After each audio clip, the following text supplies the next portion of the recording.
Croeso I chi I bodlediad rhif 6 yn y gyfres o bodlediadau am iechyd.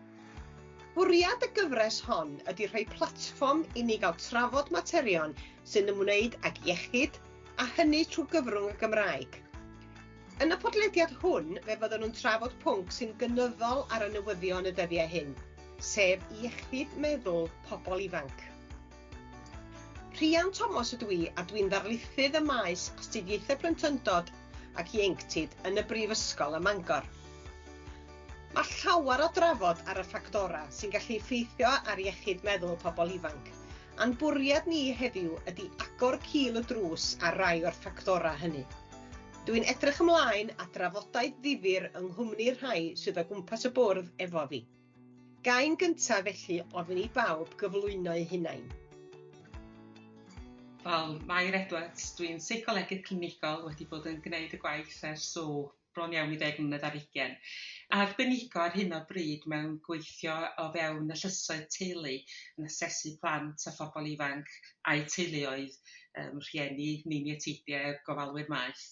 Ond hefyd yn gwneud therapi hefo pobl o bob oed, ond yn benodol wedi cael nifer fawr o bobl ifanc, yn sicr yn y cyfnod Covid ac ar ôl Covid, sydd yn angen y cymorth, a falle hwnnw ddim wedi bod ar gael gymaint a fysa rhywun isio o fewn y gwasanaethau iechyd a gwasanaethau iechyd meddwl yn ddiweddar. So, Anwen dwi, a dwi'n swyddog ymchwil yn Ysgol Addysg ac Ysgol Seicoleg yn Mhrifysgol Bangor. Mae niddordebau ymchwil I yn edrych ar lles ac datblygiad chymdeithasol ac emosiynol plant. Yn y blynyddoedd cynnar, ond wedyn edrych ar yr effaith mae hynny'n gallu gael fel mae plant yn mynd ymlaen a tyfu ac yn mynd I fewn I oedolaeth. Dwi'n gweithio ar brosiect ymchwil ar hyn o bryd yn edrych ar effaith bwlio ar iechyd meddwl, a hefyd fel rhiant ella gynnau persbectif rhiant sydd efo 2 o blant hefyd yn eu harddegau. Helo, Donna Dixon dwi'n darlithydd ar y cwrs astudiaethau plentyndod a ieuenctid yn Prifysgol Bangor. Dwi hefyd yn cynnal ymchwil ar ran Prifysgol Bangor a Iechyd Cyhoeddus Cymru efo plant a pobl ifanc. Yn benodol dwi'n edrych ar defnydd technoleg o fewn y teulu a sut mae hyn yn medru effeithio ar iechyd a lles plant a pobl ifanc. Felly ar hyn o bryd dwi'n gweithio ar prosiect sydd yn archwilio profiadau pobl ifanc yng Nghymru o ran diogelwch gyda'r bwriad o creu strategaethau sydd yn ceisio cynyddu defnydd diogel o technoleg. Hi, Ceryl Davies, dwi'n gweithio fatha darlithydd yn y maes gwaith cymdeithasol gan gynnwys y maes economedd, gofal cymdeithasol a yn hanesyddol bellach nes I weithio am dros 20 mlynedd yn y maes gwaith cymdeithasol gan gynnwys cyfnod o dros 10 mlynedd fatha uwch reolwraig yn y maes anabledda dysgu a iechyd meddwl. O ran y maes ymchwil, dwi wedi arwain ar sawl prosiect ymchwil yn Rhanbarthol yn Gogledd Cymru sydd yn cyffwrdd o ran y pwnc yma gan gynnwys gwaith efo merched ifanc ar draws ysgolion yn Gogledd Cymru o ran camdriniaeth ac effaith camdriniaeth ar iechyd meddwl. Hefyd wedi gweithio efo rei o'r siroedd ar draws Gogledd Cymru o ran edrych ar anghenion a sut ni'n dywallu anghenion plant a bobl ifanc yn nataliol pan yna anghenion llesiant, iechyd meddwl a ella anghenion ymddygiad. Ac yn fwy diweddar, dwi wedi bod yn rhan o'r tîm Rhanbarthol sydd wedi bod yn gweithio o ran y prosiect No Wrong Door, o ran edrych ar sut mae plant bobl ifanc yn dod I fewn I wasanaethau mwyn diwallu anghenion llesiant a iechyd meddwl mewn modd ataliol a amldisgyblaethol. Diolch yn fawr iawn, Ceryl. Diolch yn fawr. Yn amlwg o wrando na 4 ohonoch chi'n cyflwyno'ch hunain a safbwyntiau gwahanol, y persbectif gwahanol ar y sefyllfa. Dwi'n edrych ymlaen yn arw I glywed y drafodaeth yma, felly diolch yn fawr iawn I chi am ymuno efo ni. O'n i'n darllen yn ddiweddar mewn erthygl gan Siwcas Bradley bod y sefyllfa'r dyddiau yma rwan o ran ôl Covid a chyfryngau cymdeithasol a'r pwysa sydd ar bobl ifanc. Be mae Siwcas Bradley yn ddisgrifio ydy y storm berffaith sydd ar y ffordd. Bod ni ddim wedi gweld I dechrau hi eto felly. oherwydd yr holl ystyriaethau yma sydd na lle. Ond be ydy'r sefyllfa ar hyn o bryd efo yn amlwg allwn ni'n rhoi diffiniad a data manwl wrth reswm, ond be ydy'r sefyllfa dyddi yma o ran iechyd meddwl mewn pobl ifanc yn eu harddegau a chydig bach yn hyn a hynny lle? Mae o'n gymleth, mae rhai mi ddeud. Tasa rwy'n wedi gofyn y cwestiwn yma 5 mlynedd yn ôl, fos wedi bod yn eitha sicr yn gallu deud, o ia, mae rhywle rhwng 1 a 5% o bobl ifanc yn mynd i fod yn cael rhywfaint o broblemau, yn enwedig o ran pryder, gorbryder, bod pethau fatha anhwylder panic yn eitha cyffredin mewn merched, bron iawn i hanner y 100% o ferched ifanc yn gallu cael o leia 1 pwl o banic, ac amryw yn cael falle 20% yn cael rhai yn amlach ac yn cael eitha lot o bryder yn y cyfnod arddegau ac i fewn i'r ugeiniau cynnar. Ac o ran iselder, fysa rhywun yn gallu deud, ia, o neti a falle unwaith eto 1 i 5% yn cael y cychwyn cael eu pyliau o iselder ysbryd am y tro cyntaf. Ac wedyn, unwaith wedi cael hynny, bod nhw'n mynd ymlaen ac yn dueddol o gael cyfnodau eraill fel maen nhw'n mynd yn hyn ac i fewn i fod yn oedolion. Ac o ran anwylderau eraill, fatha OCD, fysa'r canrannau yn eitha isel. Ond erbyn hyn, mae'n anodd iawn gwybod be yn union ydy yr canrannau o fewn y gymdeithas neu o fewn ysgolion enghraifft. Ac yn rhannol, mae o oherwydd bod pobl ifanc yn llawer iawn mwy tebol dyddi yma fod yn deud eu bod nhw yn dioddau o iselder, neu bod nhw'n hunan anafu, neu bod nhw yn dioddau o orbryder. Felly mae o yn fwy cyffredin i fod yn cyfaddau ac yn sôn am hynny'n agored. Ond hefyd mae'n deimlad bod y lefelau yn llawer iawn uwch, yn sicr yn y cyfnod Covid o Covid. Felly o ran pryder yn benodol a gorbryder a panic, hwnnw di'r un dwi wedi gweld y cynnydd mwyaf yno fo o ran galwadau gen rieni yn gofyn am wasanaeth i'w plant, i'w pobl ifanc. Ac yn cychwyn o tua blwyddyn 5-6 ymlaen i'r cyfnod prifysgol. Felly mae o'n gyfnod o bryder uchel a'r ansicrwydd o lle maen nhw yn merched yn arbennig falle yn ffitio o fewn i'w cymdeithas, o fewn y cymuned, o fewn y gymuned ysgol, a bod nhw'n teimlo dan bwysau cynyddol hyd y gwela i o ran sut maen nhw'n cael eu gweld gen i'w cyfoedion, sut maen nhw'n uniaethu hefo i'w rhywioldeb, lle maen nhw o ran pwysau gwaith a sut maen nhw'n ymdopi, pa mor dda, pa mor glyfar ydyn nhw, ac yn rhoi pwysau aruthrol arnyn nhw hunain oherwydd bod nhw wastad yn cymharu hunain hefo pobl eraill o'i cwmpas nhw, ac yn gweld falle bywydau pobl eraill yn edrych yn llawer iawn brafiach, neu bod nhw'n hapusach, neu yn cyflawni mwy, neu'n ddelach, neu'n dyniach, neu heb ddim o'r problemau eraill sydd maen nhw falle yn teimlo sy'n rhoi pwysau arnyn nhw. Ac os gael dweud hefyd, nifer ohonyn nhw yn llawer iawn caletach arnyn nhw hunain na fysa nhw ar eu ffrind gorau. Disgwyliadau aruthrol uchel ohonyn nhw hunain. Wrth gwrs, os dyn nhw ddim yn llwyddo yn hynny, mae o'n mynd i fod yn achosi gorbryder a hefyd yr iselder.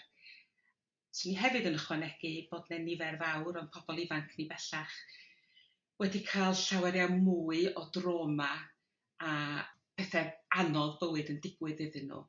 A mae'n deimlad falle bod y diffyg gefnogaeth sydd wedi bod i deuluoedd a chymunedau yn gyffredinol dros y 15 mlynedd dwytha wedi bod yn andwyol o ran yr cychwyn cynnar i fod yn gallu, bod y rhiantu bod nhw'n ei dderbyn yn ddigonol i'w cynnal nhw drwy brofiadau anodd. Oes y wahaniaeth hefyd rhwng bechgyn a merched hefyd? Neu di o'n amhosib gorgyffredinoli falle? Mae'n anodd iawn gorgyffredinoli, achos mae yna rei pobl ifanc sydd yn gwneud yn aruthrol o dda. Maen nhw yn gyfforddus o nhw hunain, maen nhw'n hyderus, maen nhw'n llwyddo, maen nhw yn gwthio ffiniau o ran eu creadigrwydd neu o ran campau, a mae'n hyfryd gweld hynny. Dwi'n meddwl falle bod fi'n cael llai o fechgyn yn cael eu cyfeirio atai o ran problemau iechyd meddwl, iselder ac gorbryder. ond falle bod nhw'n ddangos o mewn ffordd wahanol â'r brydiau. Felly mae lefelau problemau ymddygiad yn dueddol o fod yn uwch mewn bechgyn yn yr oedran yma. Ond nid o'n nghenraid, oherwydd erbyn hyn, da ni hefyd yn gweld merched ifanc sydd falle'n cychwyn cam ddefnyddio cyffuriau neu alcohol, smocio, yn byw, yn rhoi hunain mewn peryg ar cyfryngau cymdeithasol. Felly mae yna rhyw fath o newid yn digwydd yn y ffordd mae pobl ifanc yn cyflwyno eu hunain pan mae gennyn nhw broblemau. O ran persbectif fi, lle bod fi'n dod yn fama wan o persbectif gweithwyr cymdeithasol a di gweithio'n gwaith yn y maes gwaith cymdeithasol, ond i fi dwi'n meddwl un o'r pethau cyntaf swn i'n weld ydi beth dyn ni'n olygu o ran anghenion iechyd meddwl. Be di'r diffiniad yna a sut da ni'n edrych ar be di ella anghenion datblygu, anghenion ymddygiad, ella sydd yn heriol, ond ella elfen ono fo sydd yn eitha normal, be sydd wedyn yn cael ei yrru gyn norma cymdeithasol a disgwyliadau a pwysa, a wedyn be di'r gwahaniaeth efo anghenion iechyd meddwl, pan ti'n edrych ar clinical mental health ni, a boed hwnnw'n rhywbeth fwy ataliol sydd yn mynd drwy'r llifoedd fwy ataliol fatha primary mental health services, a wedyn be sydd yn acute sydd yn mynd drwy'r secondary mental health services. So dwi'n meddwl, i fi, mae'r sgwrs o gwmpas iechyd meddwl di mynd yn wbath bob dydd, a mae'n wbath positif, a mae'n wbath reit heriol am hynna.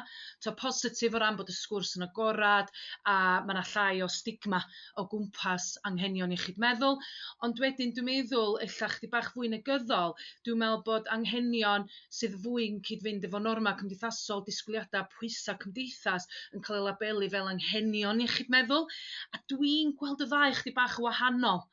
A dwi'n stryglo weithiau yn broffesiynol ag o ran ymchwil pan dwi'n gweld pobl yn labelu profiadau neu ymddygiad sydd yn eitha normal fatha angan iechyd meddwl. Dwi'n meddwl dwi'n dod o fanna chdi bach. So ni'n cytuno'n llwyr efo hynny, achos mae yna nifer falle yn gweld eu hunain hefo isio label o ryw fath o gyflwr iechyd meddwl. A dydy hynny ddim wastad yn gywir. Hynny di, rhan o dyddi fyny ydy bod ni'n cael profiadau sydd yn anodd. Yr pwrpas wedyn ydy bod rhieni, cymuned, athrawon, pawb sydd o gwmpas y pobl ifanc yn gallu helpu nhw i fod yn datblygu gwydnwch, i fod yn sylweddoli bod o yn eu helpu nhw i datblygu sgiliau i fod yn gallu ymdopi hefo sefyllfaoedd anodd. A dwi'n cytuno, mae yna wahaniaeth rhwng hynny.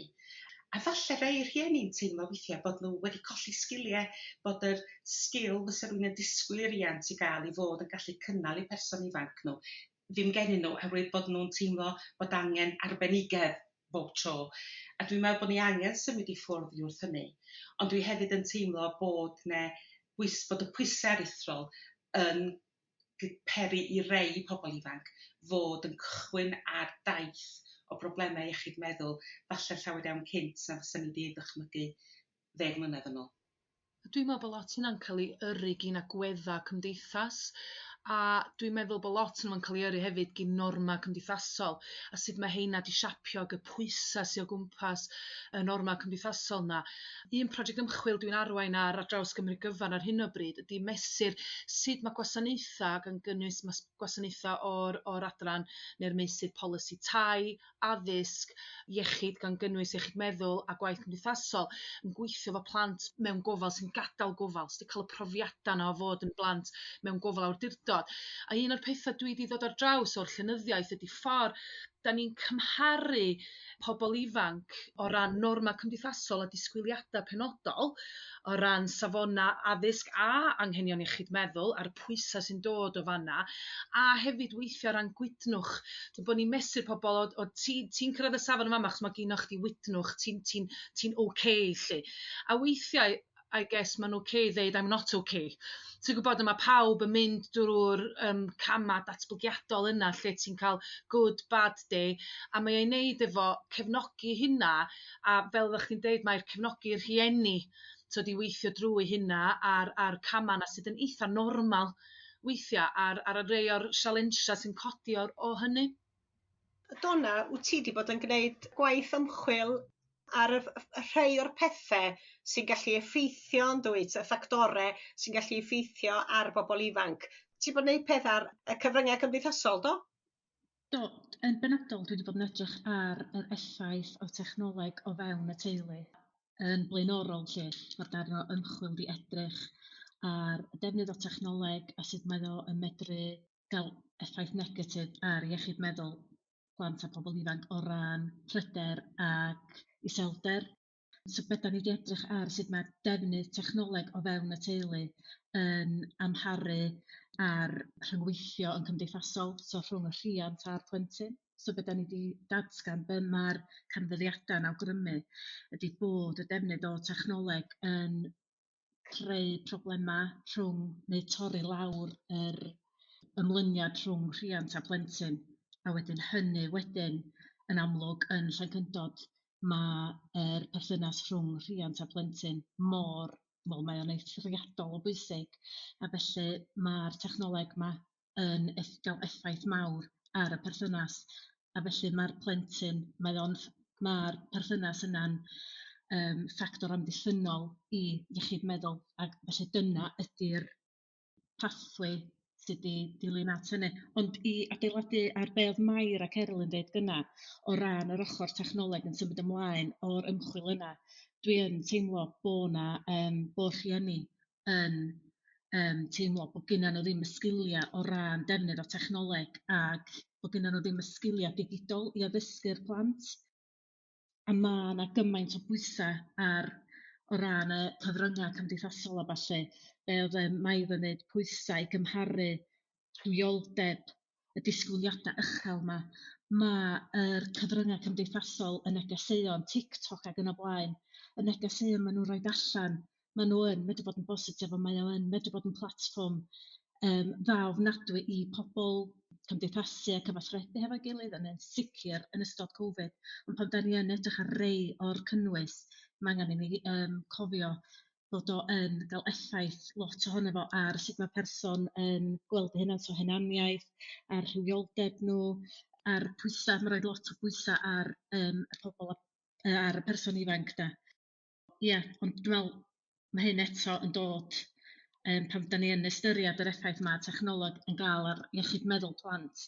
Mae'n bwysig i ni ystyried hefyd bod rei plant yn mwy agored i'r niwed gan technoleg. Hynny ydy be mae ymchwil yn dangos bod yna cysylltiad rhwng defnydd o technoleg yn sicr cyfryngau cymdeithasol a anawsterau iechyd meddwl. Ond dwi'n meddwl beth sy'n bwysig i ni edrych ar ydy beth sy'n achosi ydy rhai plant sydd hefo anawsterau iechyd meddwl, ydy'r effaith yn wahanol iddyn nhw, ydy'n waeth iddyn nhw.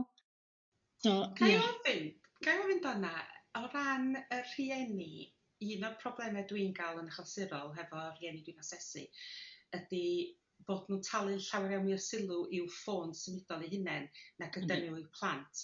A mae'r plant yn gorfod cam ymddwyn neu gorfod cael sylw mewn ffordd gwahanol. Dwi'n sôn am blant bach rwan, ond hefyd yn ei arddegau, lle maen nhw'n gorfod torri ar draws defnydd i rhieni o dechnoleg mwyn gallu cael eu anghenion nhw wedi cael i'w hateb.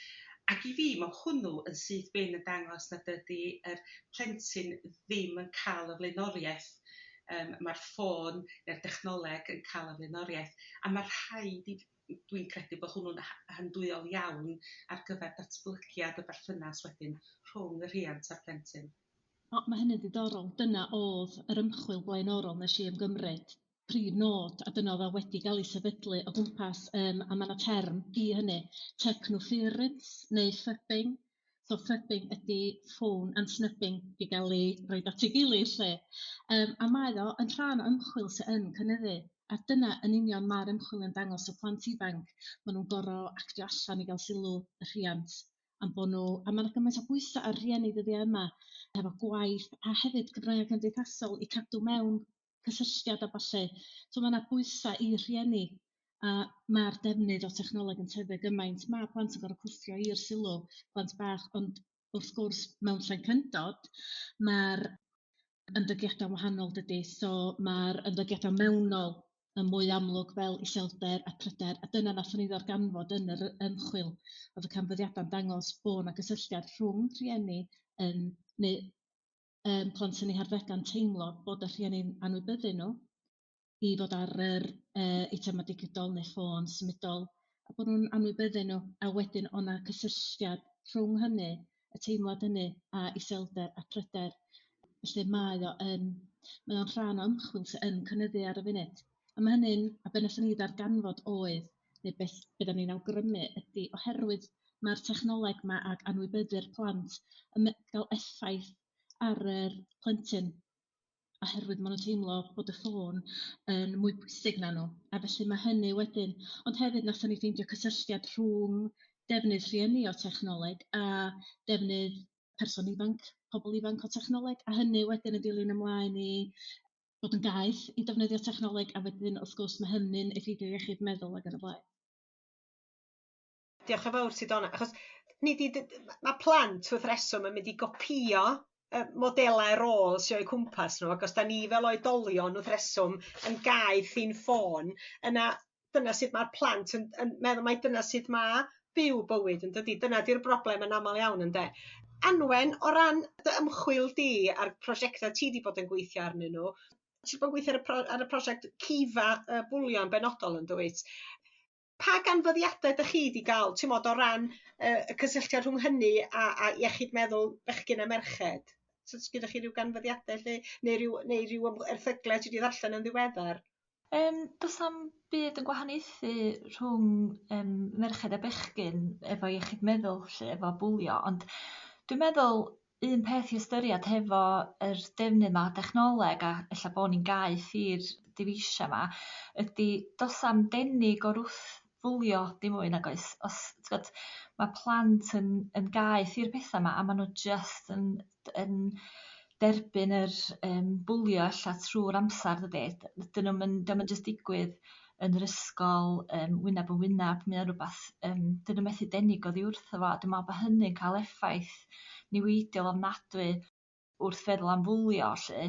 Ond hefyd, jyst meddwl yn ôl i be oedd Mair yn dweud yn gynharach, dwi'n meddwl efo technoleg, mae o'n rhywbeth, ella bod plant fengach yn cael mynediad i wybodaeth ella dyn nhw'n yn wybod amdan o blaen. Maen nhw fwy ymwybodol o broblemau iechyd meddwl, ella isio labelu hunan, lle. A mae hynna'n rhywbeth dwi'n meddwl sydd yn cael effaith ar blant yn ifanc iawn. Ella bod nhw'n cael mynediad i bethau sgynnon nhw ddim o'r gallu meddyliol, os liciwch chi, ddelio efo be maen nhw weld. A mae hynny rhywbeth maen nhw'n cael yr exposure mae iddo fo trwy'r amser, dydy. A mae o'n rhywbeth mowr i ddelio efo, dwi'n meddwl, i blent ifanc, a mae hynny rhywbeth dwi'n meddwl sy'n cael effaith negyddol iawn ar iechyd meddwl. Does am denig o'r wrtho fo, mae o'n rhywbeth trwy'r amser, dydy. So dyna di'r broblem dwi'n meddwl efo technoleg, lle.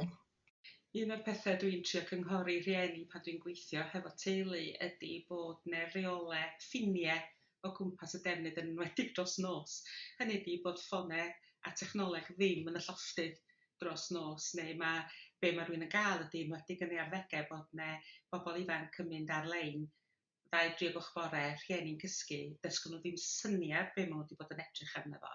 Ac wrth gwrs, da ni'n cael problem hefo bechgyn a merched yn ei arddegau ac yn ei geiniau cynnar falle yn rhoi hunain mewn peryg go iawn oherwydd bod nhw'n rhannu gwybodaeth neu lyniau neu ymddygiadau sydd wedyn wrth gwrs yn gallu teithio'n bell iawn ar draws y we a falle'n cael eu camddefnyddio gen bobl eraill wedyn.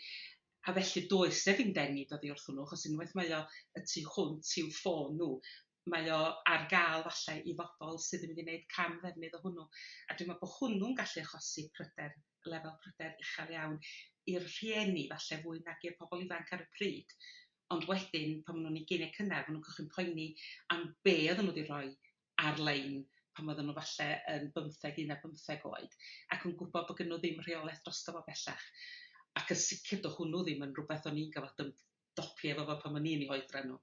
Felly mae'r technoleg 'di symud mor gyflym. Dwi'n meddwl bod o'n anodd weithiau i bobl, yn sicr yn oed i fod yn deall yn iawn pa mor bell mae'n gallu mynd a sut mae diogelu pobl ifanc.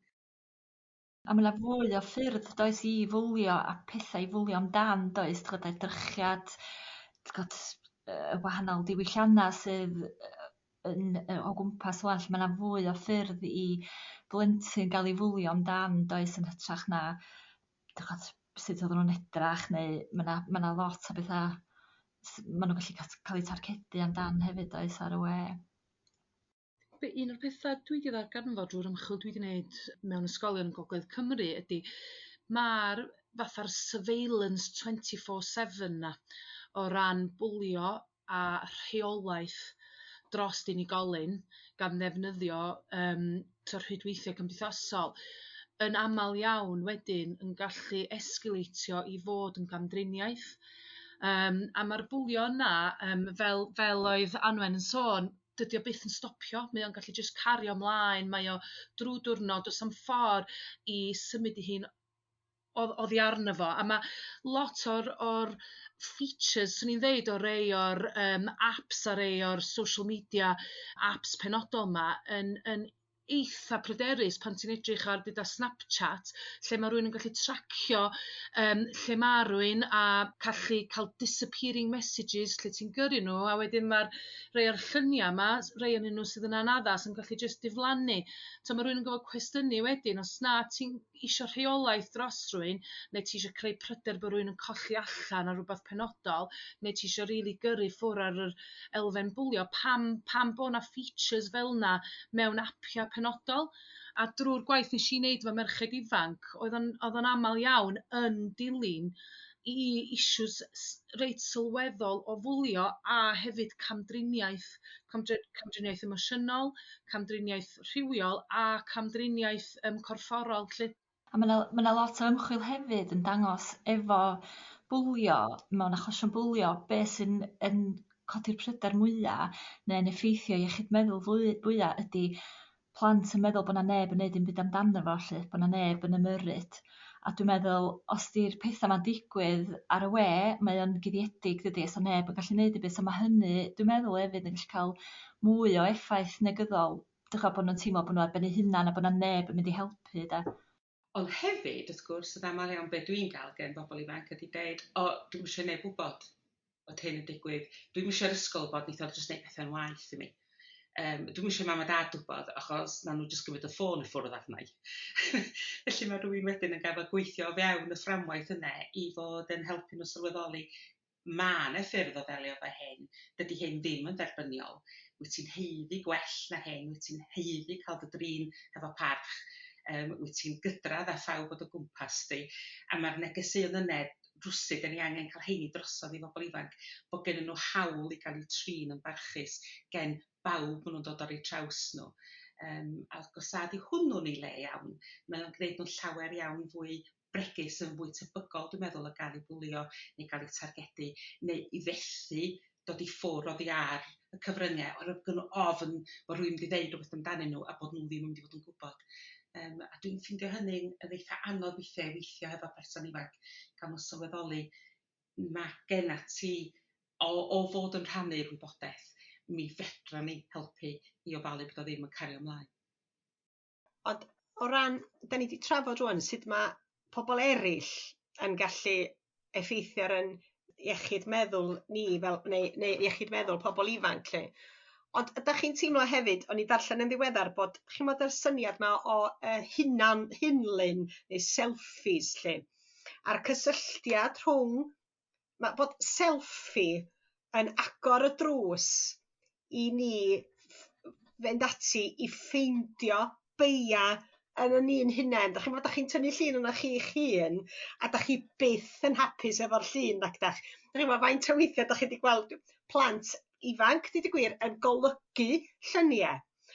A'r syniad ydy bod ni bron iawn yn bwlio'n hunain i fod yn rhywbeth da ni ddim. Dach chi'n bod da ni mond yn creu, da ni mond eisiau dangos y llun gorau posib ohono ni'n hunain.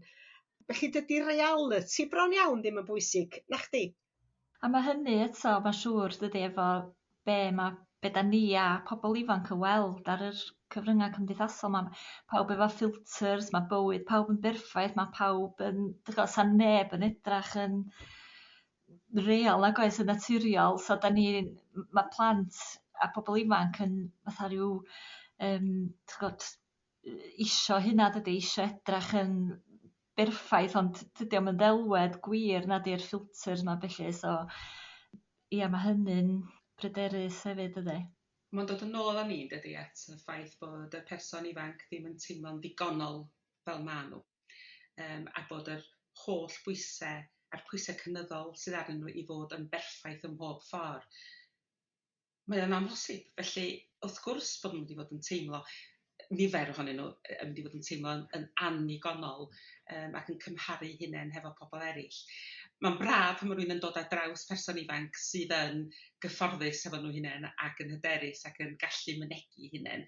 A dwi'n meddwl bod beth bynnag maen nhw wedi gael yn eu bywydau i wneud nhw deimlo mor ddiogel a hynny yn rhywbeth sydd angen i gostrelu ac angen i ddiwellu bobl eraill. Hynny di bod o'n bosib i wneud o, ond mae yna gymaint o ffactorau sydd yn gweithio yn erbyn hynny ar hyn o bryd.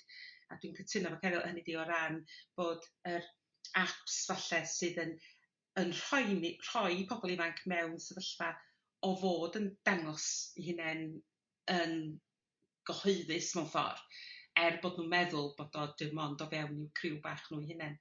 A mae hynny, dwi'n meddwl, yn rhywbeth mae angen rhoi pwysau yn debyg yn does ar bobl sy'n cynhyrchu y math yma apps i fod yn llawer iawn mwy meddylgar o sut mae'n effeithio ar bobl ifanc. A mae'n dod yn ôl i agweddau, dydy.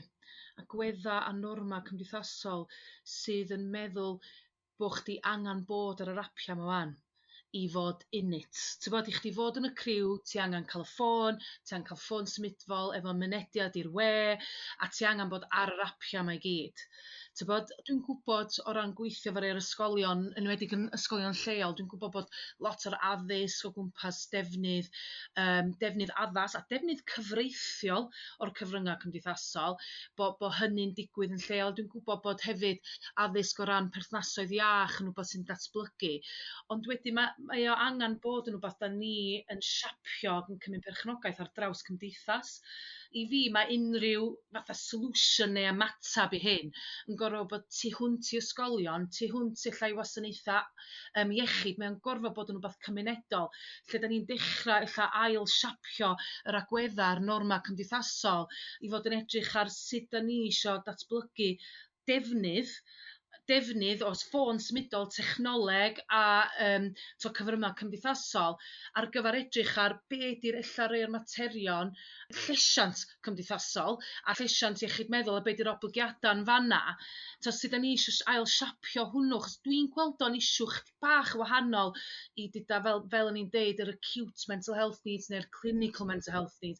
Mae lot o'r issues yma sy'n deillio allan o defnydd o cyfryngau cymdeithasol yn faterion sy'n ni'n gallu fod yn datrys ar lefel fwy ataliol drwy cymdeithas a drwy addysg a gwybodaeth gwell a drwy newid agweddau a norma cymdeithasol. A tlodi. Wrth gwrs. Os da ni'n mynd ac yn delio hefo tlodi plant a phobl ifanc, fydd iechyd meddwl a lles plant a phobl ifanc byth yn gwella.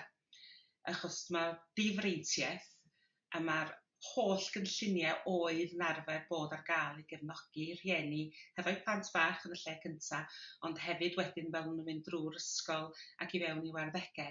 Da ni wedi colli gymaint o wasanaethau. Da ni wedi colli gymaint o glybiau ieuenctid.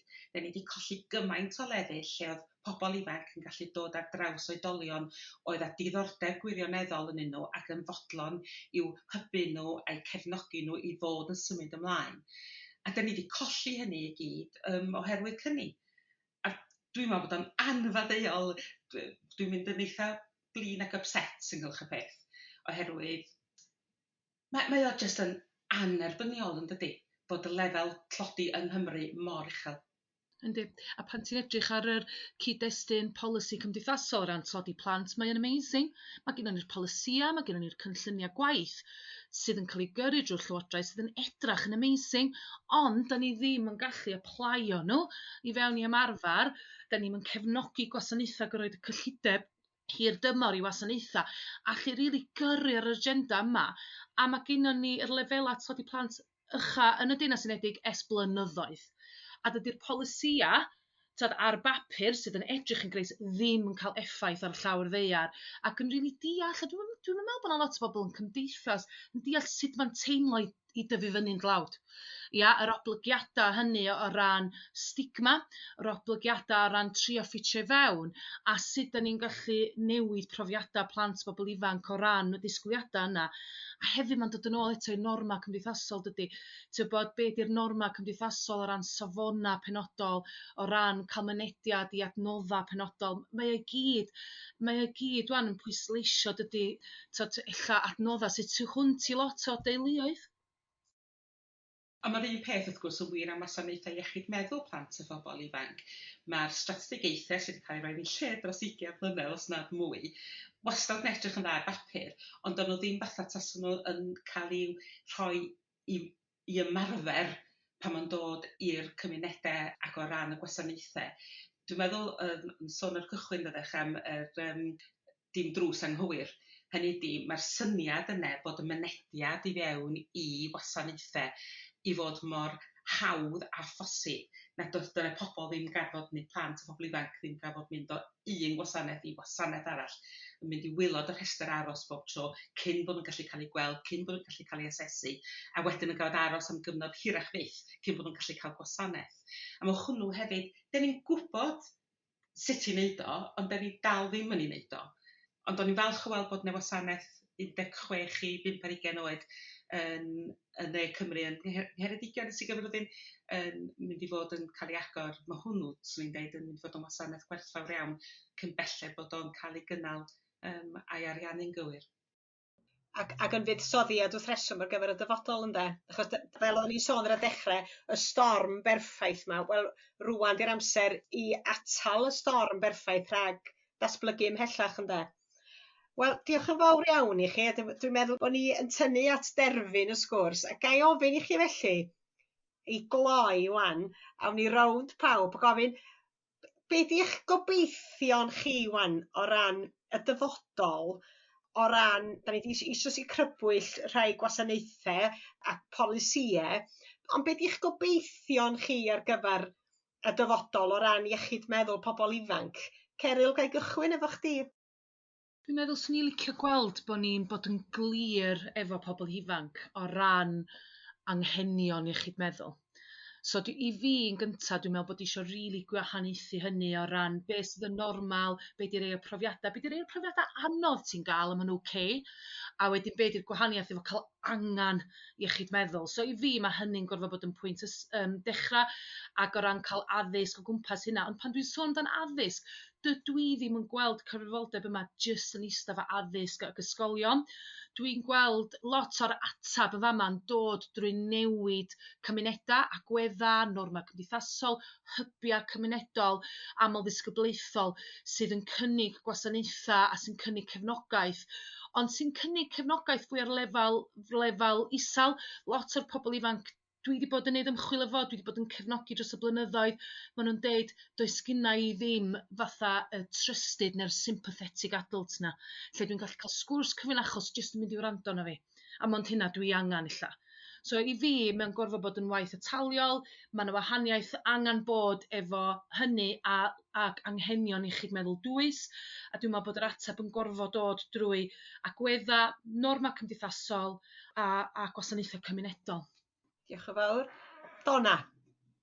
Yn dilyn ar be mae Ceryl newydd ddeud, yn sicr mwy o gwasanaethau, mwy o llefydd i pobl ifanc medru magu gwydnwch a gweithio trwy teimladau ac dysgu ymdopi rili hefo anawstera neu yr stres lle o tyfu fyny heb gorfod disgwyl, heb gael ei roi ar rhestr aros.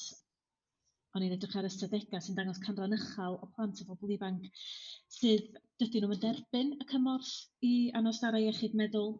Felly, yn sicr, swn i'n hoffi gweld y Llywodraeth yn buddsoddi mewn mwy o llefydd i plant a pobl ifanc mynychu i derbyn cymorth pan maen nhw yn chael un anodd. O ran yr ochr technoleg a iechyd meddwl, swn i'n licio gweld plant a pobl ifanc yn teimlo'n hyderus i ddefnyddio technoleg hefo hunan reolaeth mewn ffordd ddiogel. So, magu'r llythrennedd digidol a hefyd magu gwydnwch diogel. Ac o ran hynny, dwi'n meddwl, fel ddudodd Mair gyna a Ceryl, mae angen i ni addysgu y plant, a mae hynny'n diletswydd ar rhieni, addysgwyr, polisi Llywodraeth, y cymuned, y cymdeithas ar y cyd. So, ie. Diolch yn fawr. A Anwen? Ia, dwi'n cytuno'n llwyr efo be mae Donna Ceryl 'di ddeud efo mynediad i sut da ni'n helpu blant, achos mae technoleg gallu bod yn ddefnyddiol, dydy. Mae'n beth da bod y stigma ma 'di cael ei tynnu amdani iechyd meddwl a bod nhw'n gallu trafod pethau'n agorad, ond bod nhw'n gallu defnyddio fo'n ddiogel. Hefyd, dwi'n meddwl bod ni fel rhieni, fel addysgwyr a clinigwyr yn gallu cael yr wybodaeth cyfredol i ddelio efo fo, achos dwi'n meddwl mae lot o bethau technolegol mae'n symud yn sydyn, ac fel rhiant, dwi'n meddwl weithiau mae pethau'n symud yn gynt na dwi'n gallu dal i fyny efo, ac ella mae plant a phobl ifanc yn gwybod mwy na ni am lot o bethau, so dwi'n meddwl mae hynny'n bwysig bod ni'n cael yr wybodaeth addas i ddelio efo nhw hefyd. Dwi'n meddwl hefyd bod plentyn ifanc yn cael yr un chwarae teg, ond Mair yn deud rwan bod 'na un gwasanaeth yn y de, ella bod ni'm yn gael o yma yn y gogledd, bod 'na ddim anghyfartaledd efo be mae plant yn gael, felly. So ia, bod pawb yn cael yr un chwarae teg, bod o'n rhywbeth drwy gydol bod man, lle bod pawb yn cael yr un addysg ac yr un cymorth. Diolch yn fawr iawn. Ac i gloi, Mair, gan bod chi wedi cychwyn, gewch chi gloi hefyd. O, dwi'n cytuno'n amlwg efo y holl bethau sydd wedi cael ei ddeud. Mi ydw i yn grediniol bod rhaid i ni gael pethau'n iawn ar gyfer y plant bach a'r magu cynnar a'r gwaith ymlyniad, fel bod plant bach yn cael y sylw priodol ac yn cael cymuned yn i'w magu nhw, yn hytrach na bod rhieni sy'n aml yn dod falle deuluoedd hynod anodd yn ei chael hi'n anodd i gael dau ben llinyn ynghyd yn lle cyntaf oherwydd y tlodi a'r difreintiaeth sy'n mewn rhai ardaloedd. Ond hefyd bod y gefnogaeth gywir yna ar eu cyfer nhw, fel bod nhw pan maen nhw'n mynd i'r ysgol gynradd yn gallu magu hynny, fel bod nhw yn dysgu am sut i fod yn datblygu gwydnwch. Ac erbyn nhw gyrraedd yr ysgol uwchradd, bod neu waith wedyn o fod yn gofalu bod nhw'n ddiogel ar-lein, bod gennyn nhw hunan ddelwedd sydd yn dda. Ond mwyn i hynny ddigwydd, mae raid i'r polisïau gwych ma sydd wedi cael ei sgwennu, ond sydd byth yn cyrraedd llawr gwlad, fod yn cyrraedd llawr gwlad. A mae rhaid i hynny, dwi'n meddwl, fod yn gyson fatha oedd Anwen yn dweud, ar draws Cymru, fel bod yr enghreifftiau sy'n o wasanaethau da sydd yn gallu ymateb yn dda i anghenion, bod hwnnw i weld ar draws Cymru a bod yna ddim loteri i bobl ifanc ynghylch pa wasanaethau sydd ar gael iddyn nhw. Diolch yn fawr iawn. Dwi'n meddwl ar y nodyn yna, dwi'n meddwl bod ni yn cau pen y mwdl. Nid chwarae, fel bod ni'n chwarae hap, neu hap chwarae efo dyfodol yn plant a'n pobl ifanc na ddela. Mae nhw mor werthfawr a da ni angen, fel da chi'n deud yn barod, datblygu gwydnwch yn gynnar yn eu bywydau nhw, fel bod nhw wedyn wedi arfogi wrth reswm wedyn, wrth dyfu'n hun, i allu gwybod y gwahaniaeth rhwng yr hyn sy'n iawn ac yr hyn sy'n ddim, a'r hyn sy'n llesol iddyn nhw a ddim yn llesol iddyn nhw. A rhaid yr hyder iddyn nhw i'w arfogi nhw. Diolch yn fawr iawn i chi gyd am y sgwrs. Diolch yn fawr i chi.